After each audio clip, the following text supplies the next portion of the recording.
Saludos mis hermanos, qué bueno poder compartir una vez más la palabra y en el día de hoy vamos a estar en los versículos finales del libro de Eclesiastés. Vamos a estar en el capítulo 12, versículos 9 al 14. Eclesiastés 12, 9 al 14 dice así la palabra del Señor.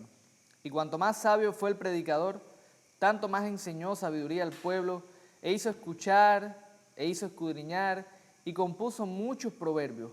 Procuró el predicador hallar palabras agradables y escribir rectamente palabras de verdad. Las palabras de los sabios son como aguijones, y como clavos hincados son las de los maestros de las congregaciones dadas por un pastor. Ahora, hijo mío, a más de esto, sea amonestado. No hay fin de hacer muchos libros y el mucho estudio es fatiga de la carne. El fin de todo el discurso oído es este: teme a Dios y guarda sus mandamientos, porque esto es el todo del hombre. Porque Dios traerá toda obra a juicio, juntamente con toda cosa encubierta, sea buena o sea mala. Señor, gracias por tu palabra, oh Dios, y te rogamos nos ayudes a entenderla y a exponerla de una manera clara a tu iglesia, Señor. En Jesús, amén. Hermanos, hace unas semanas atrás iniciamos el estudio de Eclesiastés y siempre recordar que es un estudio breve. Estuvimos viendo algunos pasajes claves del libro de Eclesiastés, pero comenzamos con una pregunta importante: ¿cuál es el significado y propósito de la vida? Iniciamos el primer capítulo, los primeros versículos de este libro, viendo cómo Salomón nos muestra la realidad de esta pregunta, pero en un sentido negativo. La respuesta que nos da Salomón es que en este mundo bajo el sol, nosotros en este mundo caído no vamos a encontrar sentido y propósito. Y ya durante todo el libro nosotros hemos estado recorriendo y viendo cómo Salomón ha ido derrumbando de alguna manera aquellas cosas en las que podamos confiar, aquellas cosas en las que nosotros podamos descansar para hallar ese sentido y propósito. Ahora al final del libro entonces ya Salomón nos trae la respuesta definitiva. Él nos ha mostrado todo esto, pero no para que nos quedemos con un sabor negativo, no para que nos quedemos, como dicen algunos, con la idea de que Eclesiastés es un libro pesimista, que nos muestra la vida desde un punto de vista derrotista, sino que nos ha mostrado todo esto para enseñarnos dónde está el secreto, dónde está la clave para vivir una vida con sentido, con propósito, una vida plena. Y yo creo que esa es la verdad que enseñan estos últimos versículos y quiero expresarla de la manera más sencilla posible. El verdadero sentido de la vida se halla en temer y obedecer a Dios. El verdadero sentido de la vida en este mundo, o sea, cómo hayamos sentido, cómo hayamos propósito en este mundo, temiendo y obedeciendo a Dios. Ahí se halla el sentido de la vida. Y eso es lo que hace la diferencia. Fuera de esa realidad, para nosotros la vida siempre será, como dice Salomón durante todo el libro, vanidad de vanidades. Sin Dios, sin su presencia en nuestra vida, este mundo bajo el sol siempre será vanidad de vanidades. Y lo que nos muestra Salomón en estos versículos es que, en primer lugar, la verdadera sabiduría nos lleva a esa conclusión, a la conclusión de que el sentido y el propósito de la vida se halla en temer y obedecer a Dios. La sabiduría verdadera nos lleva a esa conclusión. Y yo especifico sabiduría verdadera porque hay una sabiduría falsa y una sabiduría verdadera. Hay una sabiduría mundana, hay una sabiduría carnal y hay una sabiduría que viene de lo alto, una sabiduría que es de Dios. Salomón en este libro es un representativo de esa sabiduría. Él fue, como decíamos al inicio del estudio de este libro, Dios le concedió a él la capacidad de ser un hombre muy sabio para poder gobernar y guiar al pueblo. Salomón se presenta aquí como alguien que ostentó esa sabiduría. Noten cómo él dice a partir del versículo 9, y cuanto más sabio fue el predicador, está hablando de la misma persona que ha comenzado a darnos toda esta charla en todo el libro y que nosotros entendemos que fue Salomón, dice: cuanto más sabio fue, tanto más enseñó sabiduría al pueblo, hizo escuchar e hizo escudriñar y compuso muchos proverbios, procuró el predicador hallar palabras agradables y escribir rectamente palabras de verdad. Él enseñó, él instruyó conforme a esa sabiduría la verdad. Y Salomón, ¿qué nos ha estado enseñando durante todo este libro? ¿Cuál es la verdad que nos ha estado mostrando? Bueno, que no hay propósito, como decíamos, no hay provecho real en nada en esta vida bajo el sol sin Dios, que los más grandes placeres no satisfacen, que el mundo está lleno de injusticia, por citar algunas de las cosas, y en resumen que todo es vanidad de vanidades. Pero, en contraste a todo eso, Salomón nos dice ahora que el propósito se halla en temer a Dios y en guardar sus mandamientos. Ahí es donde está el verdadero sentido, ahí es donde está el verdadero significado de la vida. Salomón continúa diciendo que las palabras de los sabios, sabios entre los que él también se ha presentado, son como espinas, son como aguijones que son hincadas, son palabras que en algún momento pudieran resultar duras o difíciles, pero que son buenas, que son positivas. La espina que los sabios, la espina que Salomón nos ha estado poniendo en nuestro corazón a través de este libro, es precisamente: no hay sentido, no hay propósito en la vida si Dios no está. Y mientras nosotros no entendamos eso, y mientras usted que puede estar escuchando y quizás no conoce a Cristo, mientras usted no entiende esta verdad, va a estar caminando por esta vida con un aguijón que le va a estar hincando constantemente y le va a estar recordando que usted vive sin propósito, sin significado, que usted vive por vivir, como dice un antiguo poema, pasa por la vida sin saber qué pasó. Ese es el aguijón que la sabiduría nos está mostrando en este libro de Eclesiastés. Sin Dios vamos a la deriva. Sin Dios no hay propósito. Sin Dios no hay significado. Sin Dios nada te va a satisfacer en este mundo. Salomón dice: sea amonestado. Dice en el versículo 12: ahora, hijo mío. Aquí está esta expresión tan paternal que vemos en los libros de sabiduría, que vemos mucho en Proverbios: hijo mío. Hay un llamado amoroso, hay un llamado tierno a que nosotros escuchemos la palabra de sabiduría que nos ha sido dada. Hijo mío, sea amonestado. No hay fin de hacer muchos libros y mucho estudio, fatiga de la carne. Salomón reconoce de que abunda los libros, abunda el mucho estudio, fatiga, cansa. Por eso Salomón quiere dejarnos clara la enseñanza de este pasaje.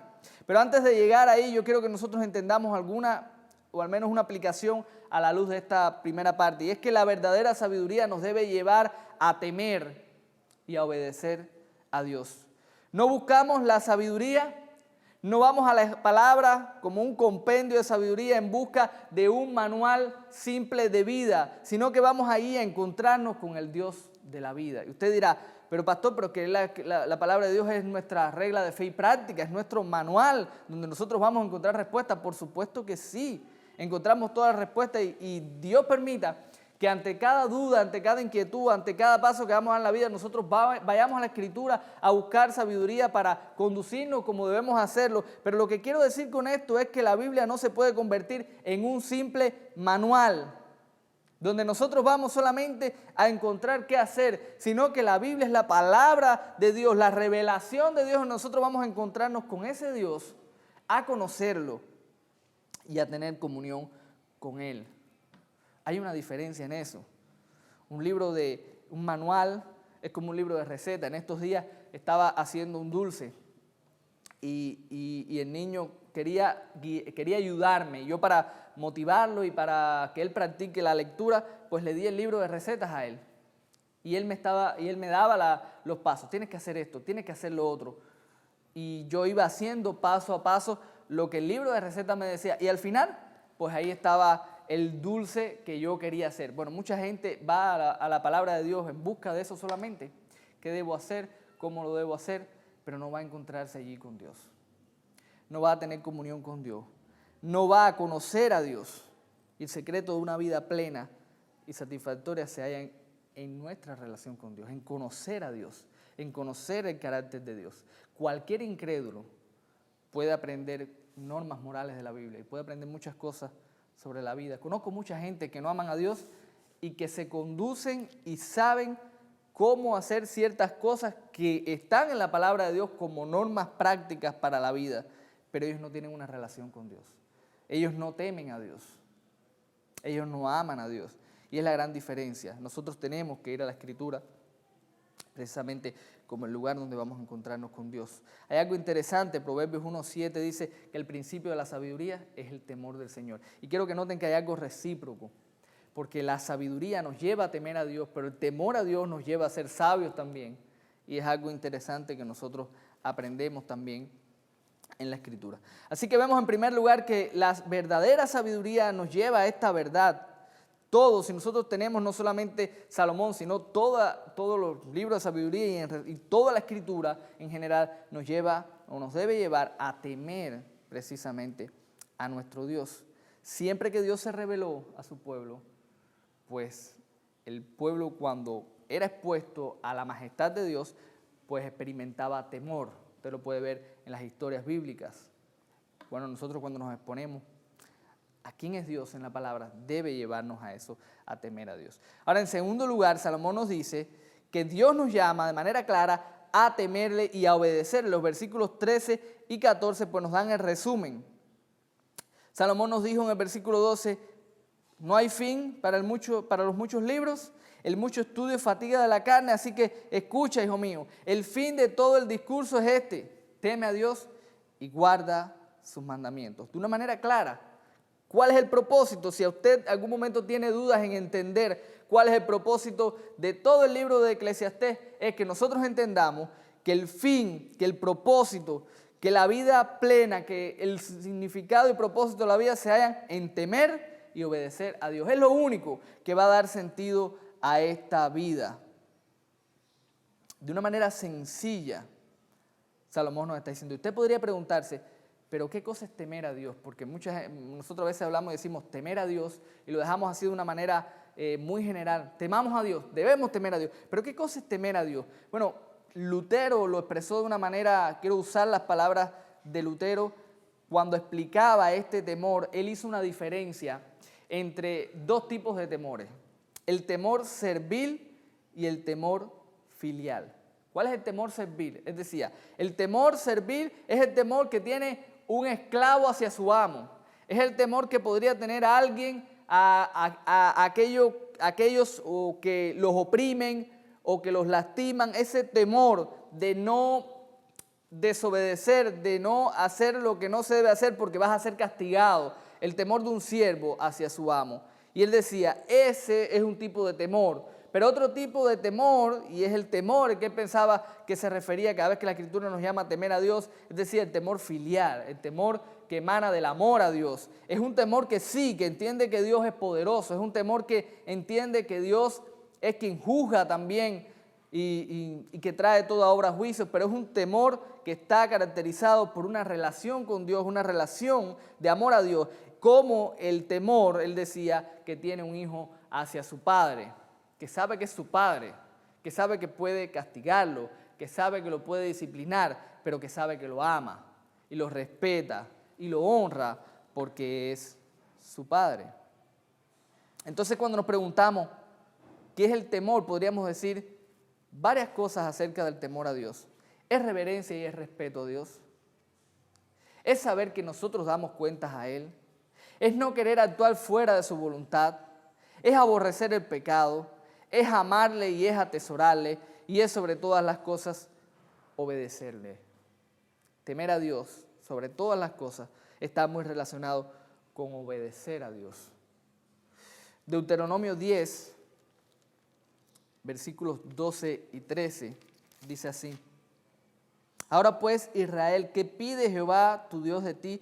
Sino que temas a Jehová tu Dios. Y noten cómo hay una relación íntima en ese temor y la obediencia. Que temas a Jehová tu Dios, que andes en todos sus caminos y que lo ames y sirvas a Jehová tu Dios con todo tu corazón y con toda tu alma, que guardes los mandamientos de Jehová y sus estatutos que yo te prescribo hoy para que tengas prosperidad. Noten esa relación, teme a Dios, obedécelo, sigue sus caminos, sírvelo con todo tu corazón y con toda tu alma, guarda sus mandamientos. No es el temor de un siervo hacia su amo, es el temor de un hijo hacia un padre que no quiere deshonrar, que no quiere desobedecer, que quiere agradar a ese Dios. Hablamos de temor entonces en ese sentido. Y Salomón nos da dos razones para temer a Dios. Primero, porque es el todo del hombre. Esta frase puede expresarse como es lo correcto, es lo adecuado para todos, es lo que debemos hacer. Dios merece, habla de la dignidad de Dios, Dios merece ser temido. Dios merece ser honrado. Dios merece que nosotros le obedezcamos. Así que esa es la primera razón. Y la segunda que nos da es porque Él es el juez supremo que traerá toda obra a juicio. Dice el versículo 14, porque Dios traerá toda obra a juicio, juntamente con toda cosa encubierta, sea buena o sea mala. Dios es el juez supremo ante el cual nosotros damos cuenta y ante el cual toda persona en este mundo dará cuenta. Pero hay un problema. Si el propósito de la vida, si el fin por el cual o lo que trae satisfacción y sentido de la vida es temer y es obedecer a Dios, tenemos un problema porque eso no es algo natural en el hombre. Nosotros no tememos a Dios de manera natural. Nadie teme a Dios de manera natural. El otro día salía de la casa y me dijo el vecino, estaba sentado frente a la casa bebiendo y me dijo, oye, te voy a decir algo, prepárate porque tu hijo va a salir malo. Le dije, sí, ¿cómo es eso? Dice, porque de hijos, de padres sanos, siempre vienen los hijos malos. Le dije, pero te equivocas en algo, yo nunca fui sano.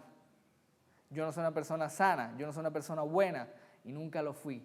Si hay algo diferente hoy es por lo que Cristo ha hecho en mí. Pero aquí nadie viene sano a este mundo, aquí nadie viene en una actitud, con un corazón inclinado a lo bueno. Todos venimos inclinados a lo malo. No es algo natural en nosotros temer a Dios, no es algo natural en nosotros honrar a Dios y solamente tiene que mirar a su alrededor en todo lo que está pasando. ¿Saben? Mucha gente está entendiendo hoy, mucha gente, muchos incrédulos están entendiendo que todo lo que está pasando tiene que ser obra de Dios.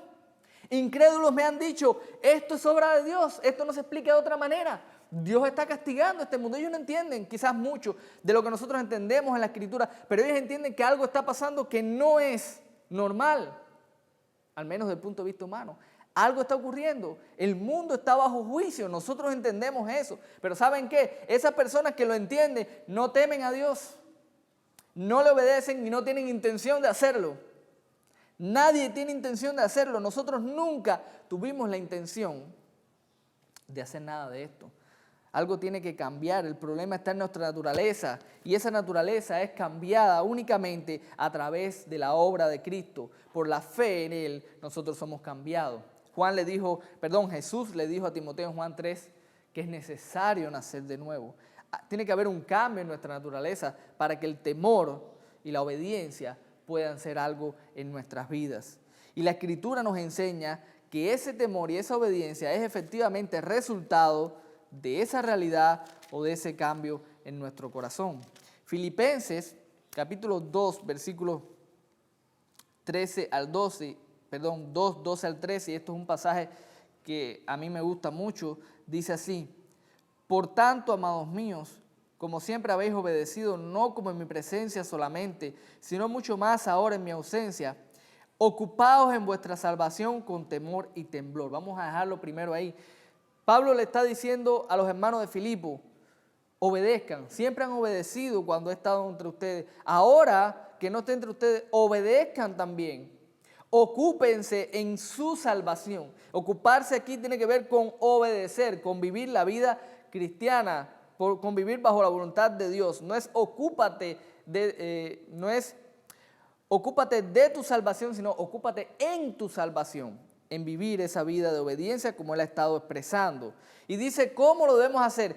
Con temor y temblor, con respeto, con reverencia a Dios. Pero ¿cuál es la razón para ese temor y ese temblor? Versículo 13, porque Dios es el que en vosotros produce así el querer como el hacer por su buena voluntad. ¿De dónde nace el temor? ¿De dónde nace la reverencia? ¿De dónde nace ese respeto a Dios?